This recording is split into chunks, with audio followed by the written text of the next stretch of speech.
Good evening. This is the Imagine That with Robin Richie podcast. I'm your host, Robin Richie. Tonight, I have the esteemed pleasure to present a world-renowned dancer, singer, actress, model, former Radio City Rockette, and reigning beauty queen. She's the international title holder of Classic Universe Woman 2023-24.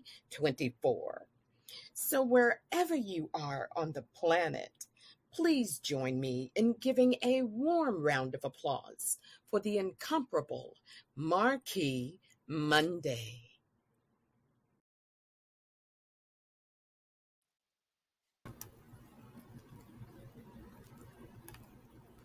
Hello, MARQUE. Hello, how are you? I am wonderful. I'm blessed and honored to have you join Imagine That. Thank you. Thank you. I'm blessed and honored. Thank you so much for having me. Absolutely. You were a little girl. And how important was the performing arts to you? Wow. Wow. I started dancing when I was 3. And so going to dancing school, bright-eyed, a little girl, twice a week until I was out of high school. But during that walk, I think I was around 8 years old and I was watching Good Times. And I looked at the TV and I said, Mommy, do those people live on there? And she said, no, they're actors and actresses. And I said, that's what I want to do. That's what I want to do. And of course, I had gotten a chance to see, of course, Janet Jackson. She was on the Merv Griffin's show. And her and Randy were doing the Mae West routine. And I knew, I was like, okay, I'm in dancing school. This made sense. I already knew how to, kind of work around that. And I looked and I was like, yep, that's it. That's what I want to do. You're originally from Staten Island, am I correct? That's correct. Staten Island, New York. So I took ballet and tap. Ballet, of course, is the foundation of dance, and then tap to have your rhythm. And I did that for 17 years. So 3 years old, all the way up through college, because I did actually I was a dance major first when I went to college. But on the journey, my mom felt like, children should not be left idle, that you should have hobbies and activities that you were involved in. And today I call it filling my toolbox. So as a little girl, I did go to dancing school. I was a brownie. I was a Girl Scout. I was in youth group. I joined the church choir. So I had activities that kept me quite busy, but also giving me the tools and the necessary things to kind of get me prepared as you went from elementary school into junior high school. And I did play sports. So I was a basketball player too. So I really enjoyed that. And that was a quandary though, because I danced and I played basketball, and one would think that they would kind of clash with each other, and they actually didn't. So dancing has always kept me grounded. So that's how I got from 3 through school. I actually played field hockey and baseball. I was a tomboy, Yes. Believe it or not. I was not a beauty queen. I think I did one pageant growing up with the Elks organization. I was 13, and of course I danced as talent. And then I went off to college, and college for me started at the College of Staten Island at the time. I was a cheerleader, as well as being on the sports basketball team. I transferred to Adelphi University, and I was a dance major there. And specifically being a dance major, I knew immediately that I wanted more along the lines of performing. So musical theater was what I was going after. And I transferred to the United States International University in San Diego, California. So in 4 years, I actually did my bachelor's, going through summer school as well to make sure that I didn't lose any time. But I went from New York to Long Island, out to San Diego, winded up in a Division I school, NCAA, which was really nice because that was something that I had aspired for. And then once I graduated, we had an opportunity to go to Europe. And so in California, you worked in trimesters instead of semesters. And so for a trimester, I went abroad. and I was able to take acting classes over in Europe. So we were specifically in England. And I also trained with Bill Hobbs, one of the original Three Musketeers. So I know we're looking back in the day, but that was a great experience. And also to go to the Barbican and to be in London, to go to theater there. And then, of course, I came back to San Diego, graduated, and came back to New York. In the interim, I did get introduced to KTLA studios in Los Angeles and had the opportunity to do the pilot of A Different World, which was the spinoff of The Cosby Show. So I was getting my feet wet a little bit. And when I was offered that position, I said no, because I wanted to actually finish school. My mother was very clear that school was for your education. Once you finished that, then you would go on. And I went back to New York after graduating and then pursued my career in musical theater. Fabulous. Absolutely fabulous. She, ladies and gentlemen, MARQUE has lived a fairy tale life in my eyes as a little girl growing up in Sugar Hill, Harlem, who embraced the arts, loved dance, loved musical theater, and everything that it encompasses. And the first time, if anyone who's watching this, if you've ever had the opportunity to see the Radio City Music Hall Rockettes as a child, it's a thrill that I can't even begin to articulate. How on earth did you wind up auditioning to be a Rockette, or what's the process? Oh, auditions in New York, you go to an open call or a cattle call, as they would call it. And then, of course, through the cattle call, if they keep you, you are then invited to come back for a callback. My experience with becoming a Rockette was really interesting because, of course, growing up in dancing school, all my teachers had auditioned to be Rockettes. And so it was a natural progression that when I saw the audition, I would go. However, I went to the audition. There were about 900 women at the audition. And I think I was number 648, or, 600, that is, and 48. So there were many, many women, and not many that were of color at that time.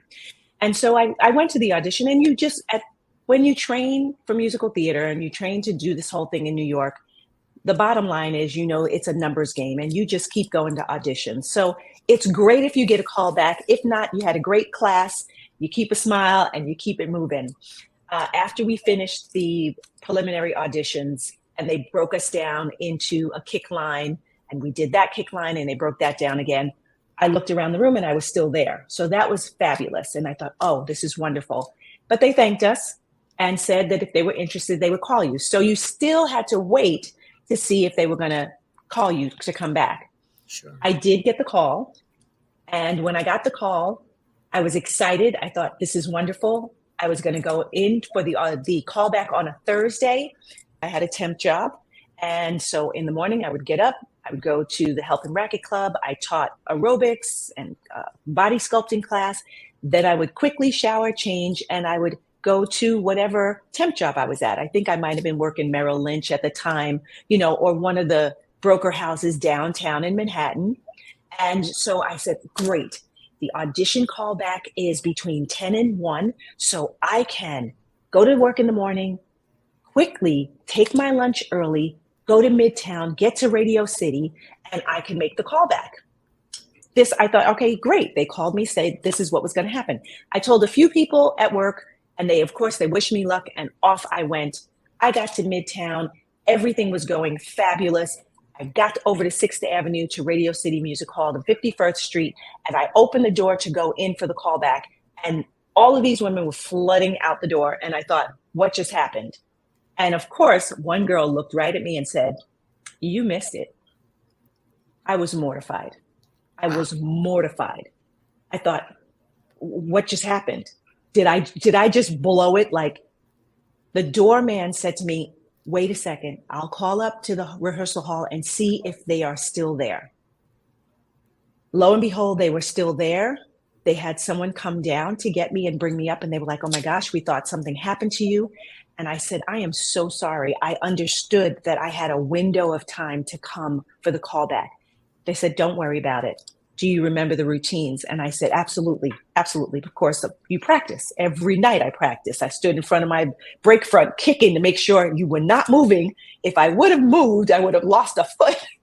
So I jumped into my dance shoes, threw my clothes off. I did the callback, and they thanked me, and they did ask me to do an on-camera interview and to sing. So of course the Rockettes don't sing, but it's part of the audition.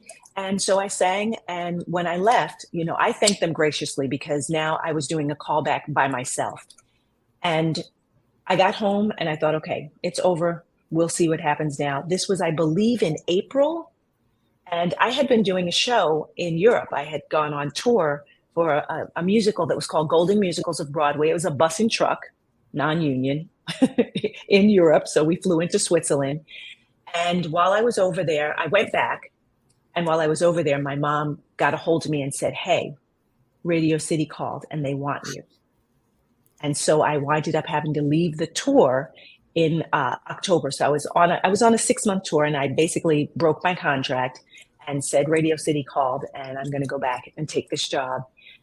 They called me early October, and whatever day they called me, I needed to be at Radio City the following Wednesday to do my fittings and to be fitted for costumes and then start rehearsal. And what was really great that year was I signed my contract and started rehearsals like my birthday or the day before. So that was the beginning of my career as a Rockette. That's a fairy tale story that I'm just like, wow, but God, because he definitely took care of that. Absolutely. Yeah. Did you realize the significance of the journey that you were about to embark upon and your role in history?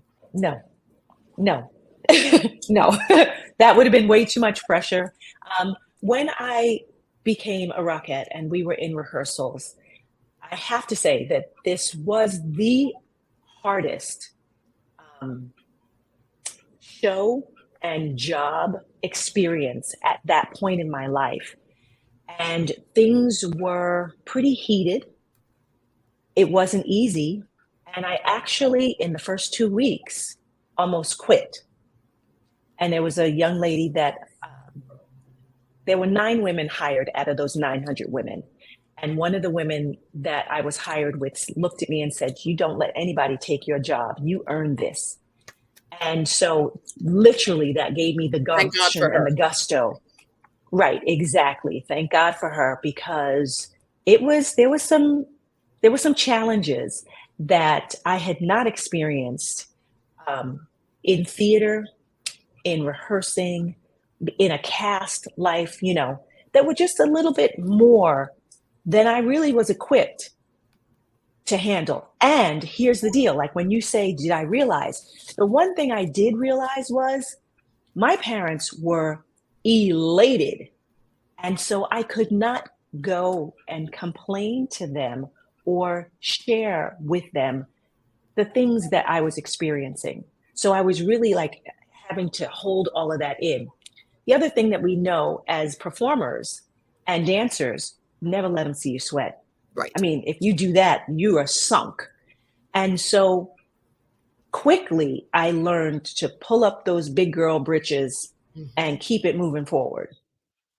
So no, I didn't realize, but I also didn't want to let my parents down, to see, when you see your parents light up and they're just, she's a Rockette. It was like none of my dance teachers, I think one of my dance teachers, I specifically remember making it as a Rockette, and I danced with her. So that one I'm like, wow. But there was another teacher that I grew up with in the dance studio, and she was a Black lady. She was an amazing dancer, chocolate brown skin, just beautiful. And she never made it. And there was also a Hispanic teacher that I had, and she also never made it. So I knew, and Rosemary, I went to Rosemary's dance studio. Rosemary came to my opening, Mrs. Rosemary. She was there and she had the newspapers come. And so that let me know that there was somewhat of a big deal going on. But I'm glad that I didn't feel all of that at that time, because really I had to concentrate. When I say it was hard, my body ached like I had never known aches and pains. I was Yeah. like, oh my gosh, but I definitely I feel blessed. I am humbled that I had that opportunity, that I was chosen. And I have lifelong sister friends Yes. that I have worked with and that we're still in each other's lives today. And so that was a major blessing, and one that I wouldn't give up, because you had to learn that experience. You had to go through that. It makes you stronger. If it didn't kill you, it made you stronger. Sure, sure. Well, at that time, you were actually the second African American, only the second African American Rockette to grace Radio City Music Hall in how many years of the history of the Rockettes? This is 60 at that point, because the Rockette started in 32 and it was Right. 92 when I was hired. Okay. That's 60 years, right? I mean, I'm getting that math right. That was definitely, yeah, it was interesting to know the history of the Rockettes and Russell Marquette, was their founder. They started as the Missouri Rockets, and then they traveled and toured, landing in New York, and they were the Roxyettes. And Empress SL Roxy Rothwell had them at the Roxy Theater. And then Oh, I never knew that. when he moved to Radio City, he took the Roxyettes with him, and their name was changed for the final time to the Rockettes. Interestingly enough, Russell Marquette they were his dancing dolls, his dancing daughters, as he referred to them. And they were to be like porcelain dolls. So even as the women being all Caucasian, they weren't allowed to tan, because he did not want to break the line illusion of it being completely not just precision, but exactly the same. So that was very interesting. So having the line broken in color, so to speak, we did have one Asian woman that I worked with, Setsuko, and there was one Puerto Rican woman. She's the president of the Alumni Association right now. Is there a great deal of competitiveness initially? Yes. Mhm. Did I recognize it? No. Okay. But Because you were later just on, doing what you were doing. You were in your element. right. That's right. Lillian Colon. That's right. our Hispanic Rockette. Yes. Love you, Lillian. Yes. Yeah. Applaud you. She's and each of the women's stories, the women of culture or ethnic culture, their stories are amazing to hear what they had to go through and the things that they endured coming on the line. However, when you put the lights on at Radio City, across that huge stage, you could not tell that there was an Asian woman up there, a Hispanic woman up there, a Black woman up there. You couldn't even see us. As a matter of fact, the Times, my first year, published their article, their write-up about the Rockettes, and said, and the line is still all Caucasian. And I'm like, okay, what happened? They couldn't see me. And that's what really did happen. They could not see. And they had us as bookends. So the other young lady, Jennifer Jones, who was hired in '87, I believe, and did the Super Bowl with the Rockettes first, and then Radio City. We were bookends. So we were on one side and the other. We didn't dance next to each other. We were actually on opposite ends of the line. It's amazing. So yes, it was competitive. Right. Who was your support system? Lord. Yes. And I say that I say that in truth, the Lord, because again, you did not want to burden your family members with this information. And you didn't want to break the illusion. Remember back in the day, people who had the opportunity to be in the limelight or have the spotlight, your life was all glitz, glamour, roses, happiness. Right. We weren't airing the dirty laundry, so to speak, out.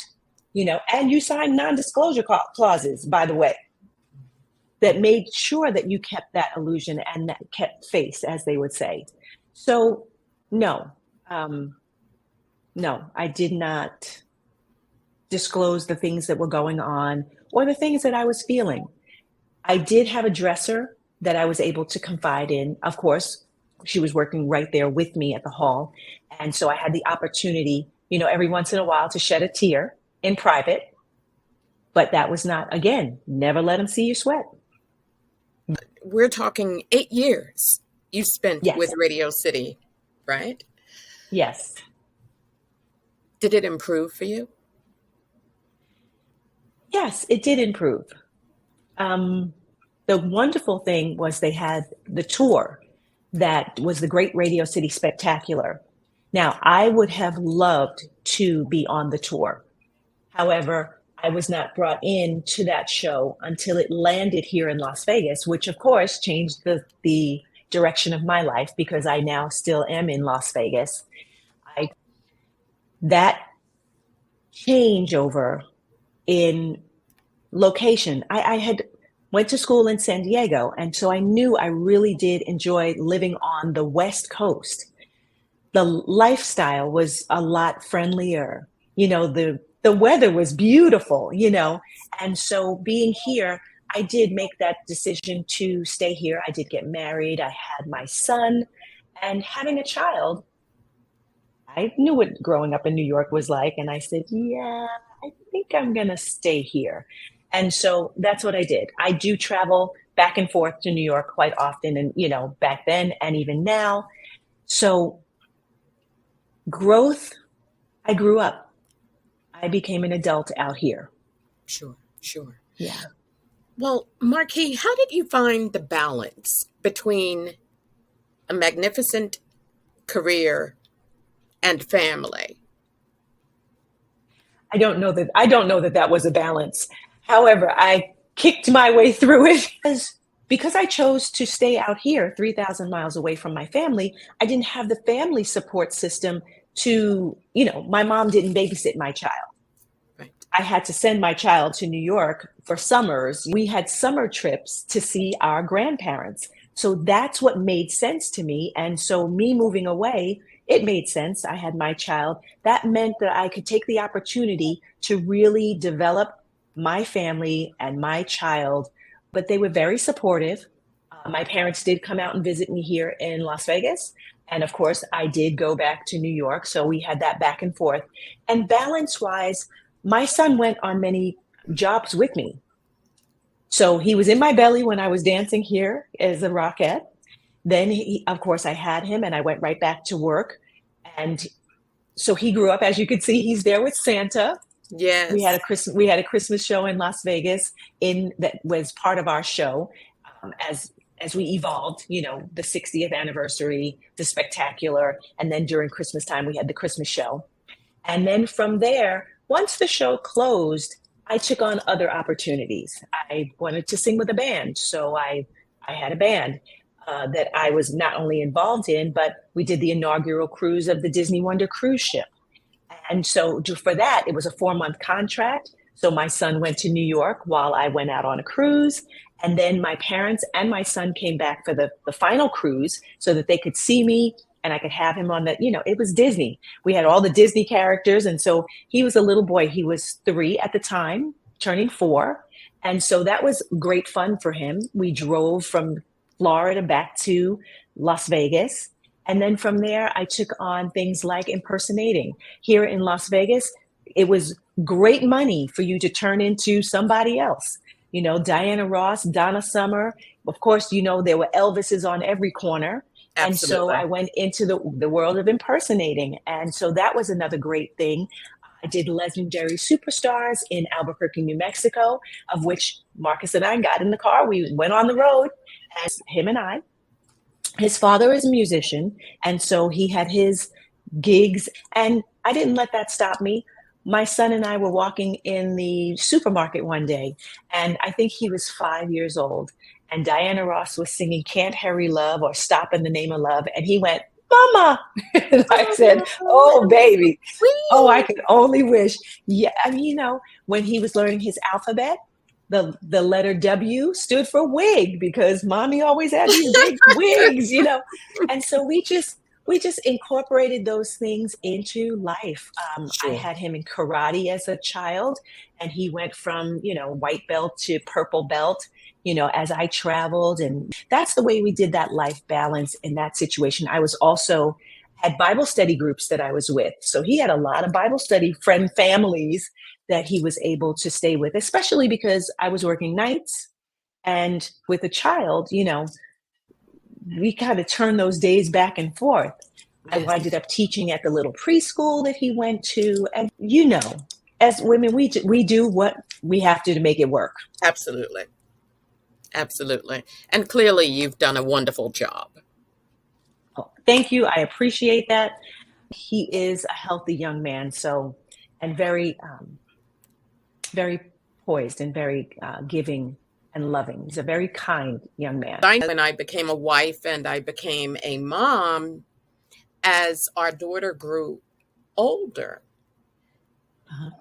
I had her with me everywhere. Every television studio, every radio station, and she was right there as I understand the walk. Thank you. I can only hope I'm keeping up, and it's what God has for us. I mean, each of us has that walk that He has placed us on, and it is honestly, it's a pleasure and an honor, and I love to support my sisters because I didn't have sisters growing up, but coming into the business, it was really nice to figure out I don't have to compete with you. Right. I can champion you.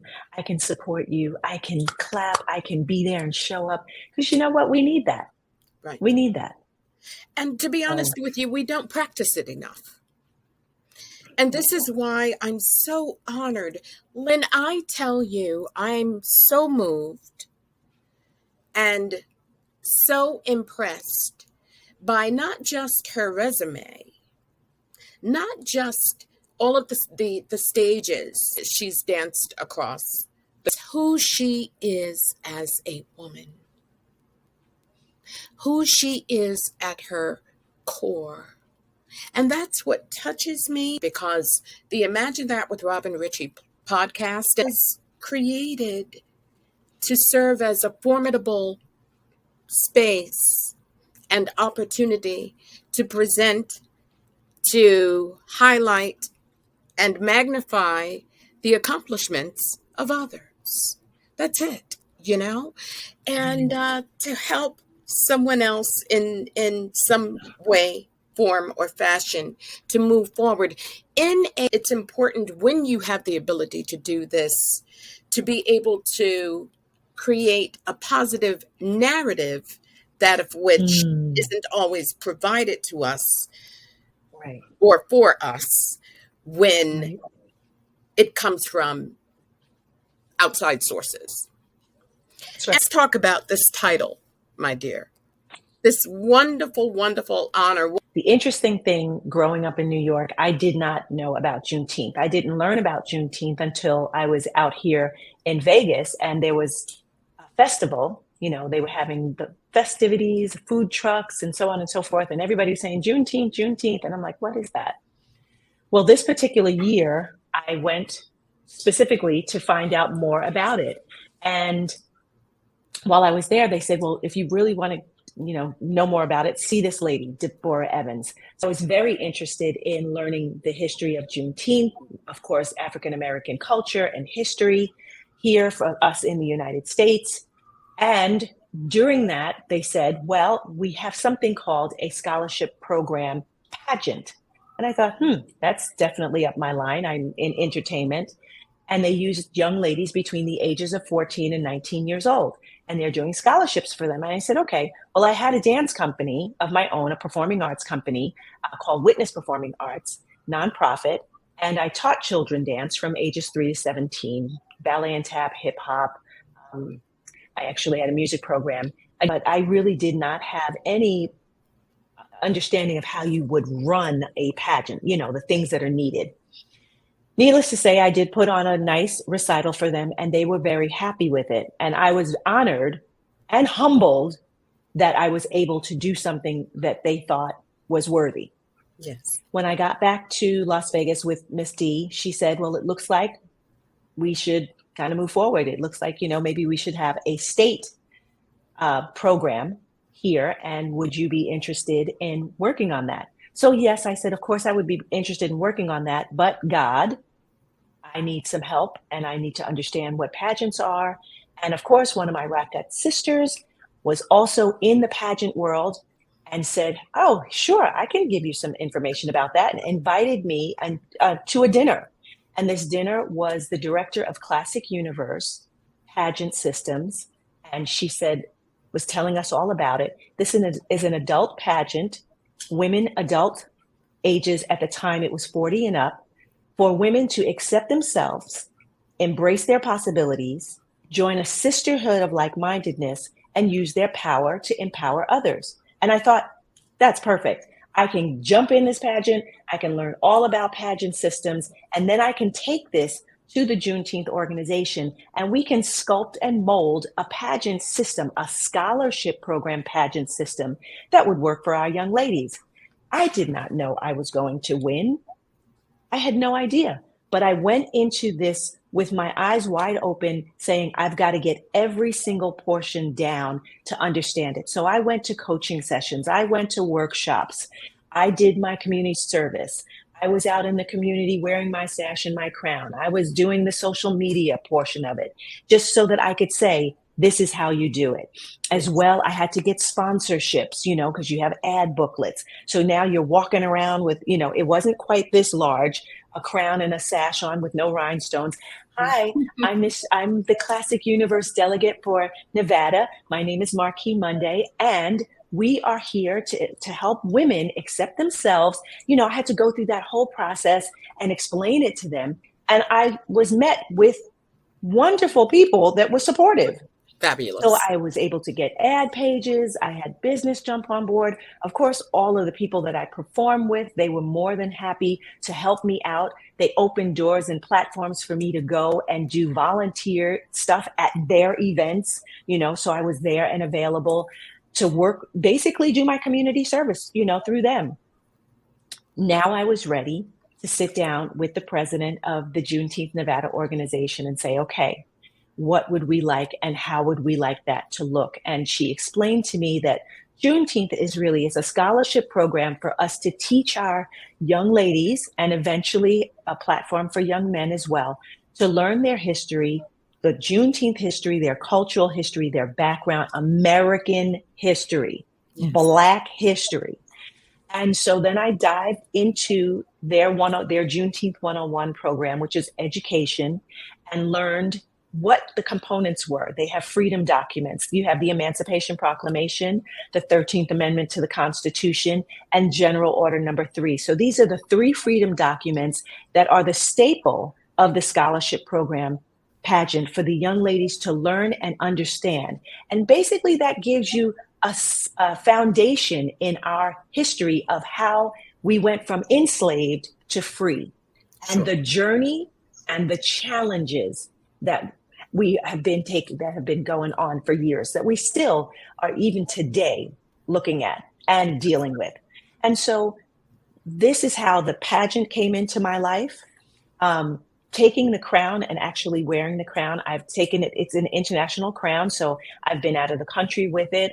We tour Australia every year as a performer. I still do that.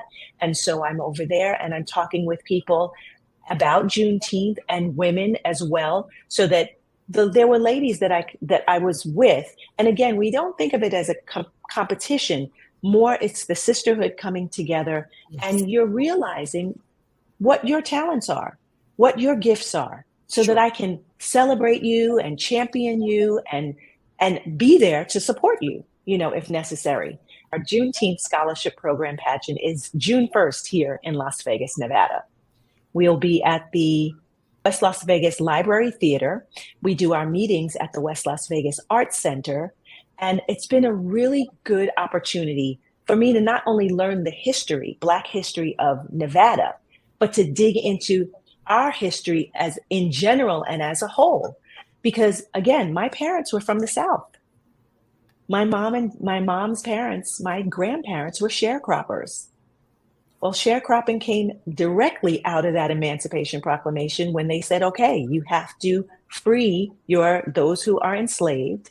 And what did they do? They hired them on. And what were they called? Sharecroppers. Now we're living on the land, but they were making a wage and able to share the crops that they were harvesting for who they were working for. Sure. And so this has been a process that, again, humbled, learning, because we didn't learn this history in school. Not at all. No, we had European history. They told you nothing about sharecropping. And I guess that was the other thing that was really interesting, is that when we look into our family lineage, my father's side, they were bootleggers. That's interesting. I was like, oh, okay. So finding out, and both of them from Confederate states, Atlanta and Virginia, Georgia and Virginia. So it was like, okay, now I do understand why they did not tell me about the history. Sure. Because once you went north for the promise of a better life, you didn't look back. You were not trying to look back at what you came from, because you had the opportunity now to embrace your freedom and to move forward and give your family a better opportunity. You've managed to incorporate your work in terms of women's initiatives and youth development. You've been able to combine your life's passion with your purpose. What's the criteria? How can they become involved with this pageant? So we do have a website that's missjuneteenthnevada.org. And the criteria for the pageant is that you do have a direct connection to African-American lineage. So your grandparents were, of African descent or African-American descent. So that's a criteria. It's unfortunate, but we have to say it in today's climate, that you do have to be natural born female to be a part of the scholarship program pageant. Then it is a criteria for you and a requirement for you to do a 500-word essay on Juneteenth. You need to be between the ages of 14 and 19 years old. You are required to do 75 hours of community service. And as well as an entrepreneurial venture, you do have to go in and seek out your community partners and have $500 in sponsor or community partner funding.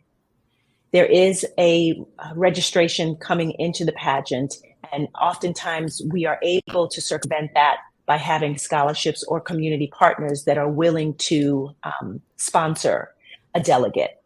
And we are continuously and always looking for more of our business, entrepreneur, and community partners to help our underserved communities, as we call them today, those that are less fortunate or financially challenged. So those are the criteria on the surface. Now, for the pageant itself, you will do a recitation of one of the freedom documents. So you will either take a piece of the Emancipation Proclamation, the 13th Amendment to the Constitution, or General Order Number 3. And we call that our recitation. You also do have to do a talent. So whatever that talent is, you may play an instrument, you may sing, yes, whatever you decide for talent. We do not have a swimwear or resort wear competition. It is more about, again, intelligence, your education, and you learning your Black history. So you will do an onstage introduction, which means that you're now stepping out so that you can know how to present yourself as a public speaker or a representative, as we say, ambassador for Juneteenth, and then a judge's interview. So each delegate has a 15-minute individual interview with the judges prior to hitting the stage for the actual pageant. So those are the criteria for Miss Juneteenth Nevada. If you do take the crown, if you capture the crown, then you are invited to go on to the national organization's pageant that happens once a year. So their scholarship program, and that usually happens wherever the national is happening. Each year it is in a different state. So this year, 2024, it will be in Atlanta, Georgia. In 2023, it was in New Orleans. And in 2022, when I got involved with the organization, we were in Galveston, Texas. And Galveston is where the ships landed. When the ships were sailing, the storm came and it winded up stopping in Galveston. And they found that their enslaved people knew they were free, but had not really been released because they didn't have people to support and advocate for them to say, hey, enough is enough. So when the storm, God did it. The ship was going to go right by Galveston, Texas. God put the storm. They had over 5,000 colored troops get off. General Granger, that's when he posted the General Order number 3. General Granger had General Emory write General Order number 3, and they posted it on the church there. The church, modern day Reedy Chapel, where those who were enslaved now had the document, and they had the troops there saying enough is enough. Right. And so that was, being in Texas to see that and to experience that was absolutely amazing, because they have a wonderful museum that has all of this history, so the information is out there. We have to seek for it, and then we have to advocate for it. Yes. I love the initiatives that you've set forth. I have an organization called Boss Girls Leadership Summit. Yes. And like yourself, it focuses on public speaking, youth leadership development, and we do have fashion runway coaching. And at the conclusion, there's a summit that of which the young ladies, and by the way, the age ranges are from ages 9 through 18. And to be perfectly honest with you, I do make exceptions. I've met some precocious 7-year-olds who were the younger sisters of actual members. It's been a wonderful, wonderful initiative, because you're helping young women and young girls discover their voices, create their own narratives, and become empowered in a way that we don't necessarily see supported or even shared in media today. Yes. What would you say to those who perhaps might be in an environment that is not supportive of these sorts of initiatives? What advice would you give to them? Okay, so the interesting thing there is that many times we find ourselves in a quandary. And in that quandary, we can't see a way out. So if you are seeing this and hearing this, this is your way out. There are women, and there are organizations, and there are groups that are ready and willing to advocate for you and to help you to not only learn and see the queen in yourself, but help you find your spacing to become who you were created to be. God has created us all uniquely for a purpose, and it is really up to us to find that. And in finding that, we often find ourselves hearing something that sparks that spirit that jumps in us. So if your spirit is jumping right now, I would say, get online, find Robin Richie if you are in the New York area or on the East Coast. If you are out here on the West Coast, MARQUE MUNDAY is my name, Witness Performing Arts, Discover and Live Your Dream Life. These are websites and brands that I work with. my book out there, Discover and Live Your Dream Life. We do coaching sessions. I know Robin has a coaching session that she's ready to give to you and work with you so that you can find yourself and your spacing of who you are. And then the organizations. Juneteenth is all over the United States. The National Juneteenth Observance Foundation is a national organization. And so there are what we'd say divisions or chapters in every state that you can get involved with. Robin Richie just told you about the boss girls. So that's another form of empowerment for you as well. So reach out. We have our social media platforms. Reach out. Come. There are so many women and so many organizations that are ready to grab and embrace you, to help you to see the power that you possess inside. Remember that God didn't create any junk. So if you're here and you're not only hearing this, not only is there a reason for you, but there is now a next step for you to take. Now, I love to quote scripture and bring it on, but I'm going to bring this one. And this is not scripture, but people say it all the time, and I will use it this time in the positive, where they say, God helps those who help him themselves. Well, God is going to help you, and he has placed you so that you will take a step. And after you take that step, he is ready to grab and embrace and walk with you. When you see that picture of Jesus walking and the footprints in the sand, those are his, not yours. So know that you have been now equipped. This is an equipping for you to grab and embrace the spirit that is now jumping and moving in you so that you can find the platform that you need to connect with so that you can reach the goals, dreams, aspirations, and desires that are in your heart. Discover and Live Your Dream Life says, if you believe, then you can achieve and you will receive an extraordinary life of passion and purpose. You must take that first step, though. So reach out to one of us. And I know that Robin Richie is going to have information at the end of this podcast.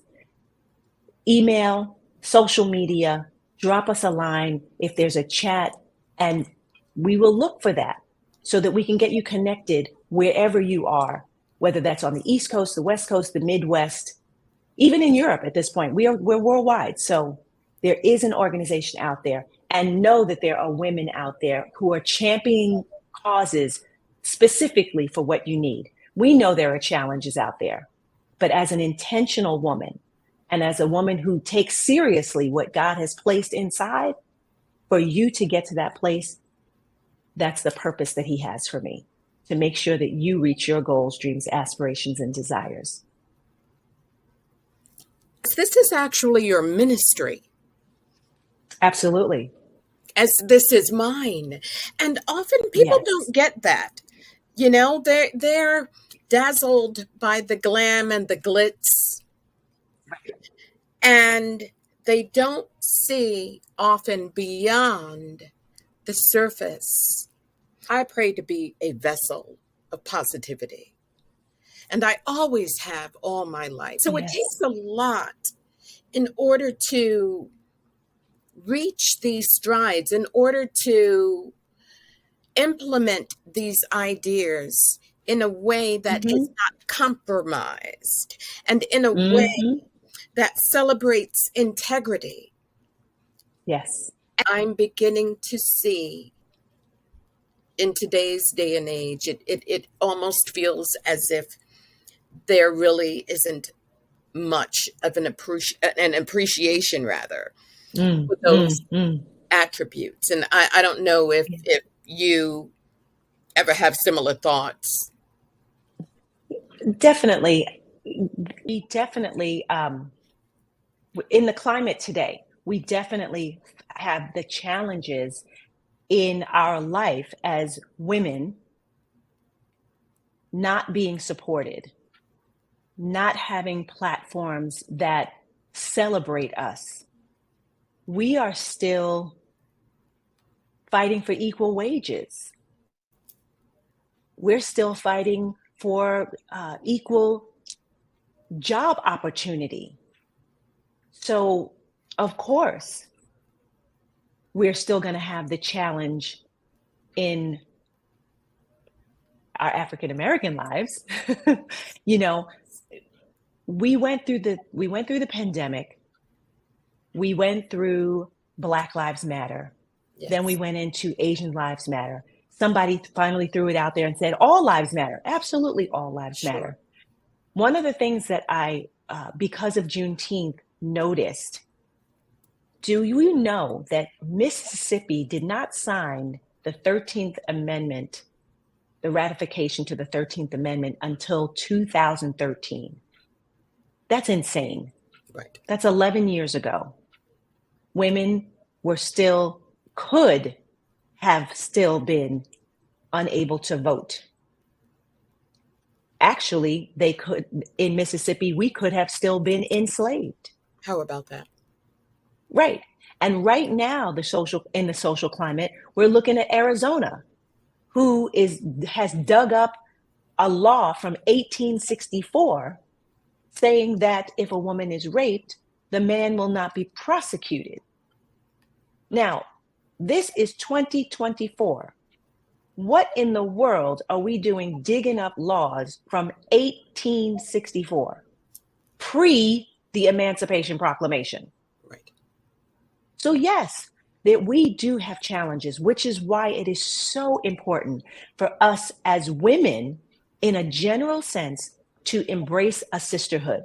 For right now, just lay the color down, just lay that down. And as women, we need to advocate with each other, for each other, because we already have enough working against us. So we are challenged right now. And so if we do not come together, then, as they say, divided we will fall. Sure. I am a woman of faith as well. Amen. And my mom, it's been 45 years since she passed away from a stroke, right? God bless. I thank you. I still live to make her proud of me. Okay? Yes.